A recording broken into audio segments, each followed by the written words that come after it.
নমস্কাৰ বন্ধুসকল, মাৰ আখল চেনেলটোলৈ সকলোকে পুনৰবাৰ স্বাগতম জনাইছোঁ।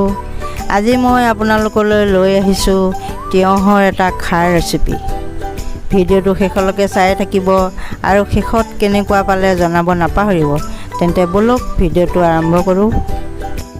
প্ৰথমে মই এইখিনি বস্তু ৰেডি কৰি লৈছোঁ।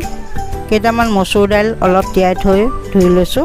এইখিনি আদা নহৰু আৰু কেঁচা জলকীয়া 3টাৰ লগত পিঁয়াজ এটাও লৈছোঁ আৰু এটা তিয়ঁহ টুকুৰা কৰি লৈছোঁ। এইখিনি কঁঠাল গুটি ওপৰৰ টান বাকলিটো গুচাই 15 মিনিট তিয়াই থৈছোঁ। এতিয়া গোটেইখিনি কাটি ল'ম। তিয়ঁহটো এইদৰে ফালি সৰু সৰুকৈ টুকুৰা কৰি ল'ম। নহৰুকেইটাও এইদৰে পাতল পাতলকৈ কাটি লৈছোঁ। আদা টুকুৰাও সৰু সৰু টুকুৰা কৰি লৈছোঁ। জলকীয়াকেইটাও ফালি দিছোঁ আৰু পিঁয়াজটোও মিহিকৈ কাটি লৈছোঁ। এতিয়া তিয়াই থোৱা কঁঠাল গুটিকেইটা ৰঙা বাকলিটো এৰুৱাই লৈ সেইকেইটাও দুফাল দুফাল কৰি ল'ম।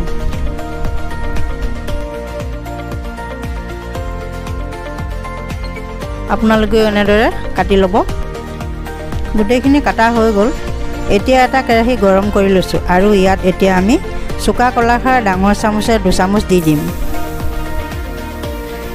আৰু অকণমান পানী দি লৈছোঁ। জোখমতে নিমখো দি ল'ম। এতিয়া ইয়াতে কাটি থোৱা সামগ্ৰীখিনি ঢালি দিম।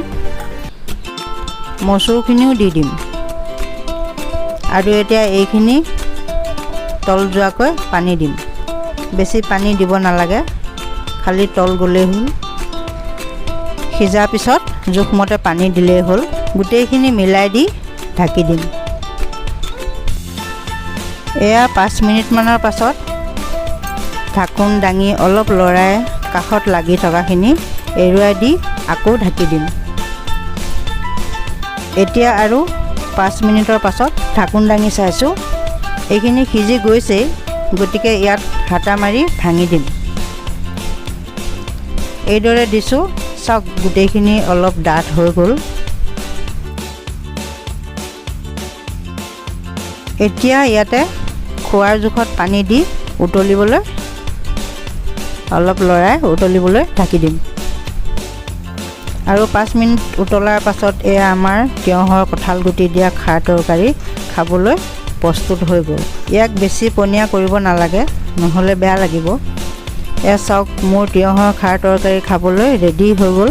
বন্ধুসকল, কিমান সহজ নহয়নে বাৰু? আপোনালোকে এনেদৰে খাইছেনে নাই মোক কমেণ্ট কৰি জনাব আৰু ভিডিঅ'টো কেনে পালে সেইটো কমেণ্ট কৰি জনাব নাপাহৰিব আৰু ভিডিঅ'টো লাইক আৰু শ্বেয়াৰ কৰি দিব। আৰু আপুনি যদি মোৰ চেনেলটোত নতুন তেন্তে মোৰ ভিডিঅ'বোৰ চাই থাকিবলৈ মোৰ চেনেলটো ছাবস্ক্ৰাইব কৰি দিব। আজিলৈ ইমানেই, ধন্যবাদ।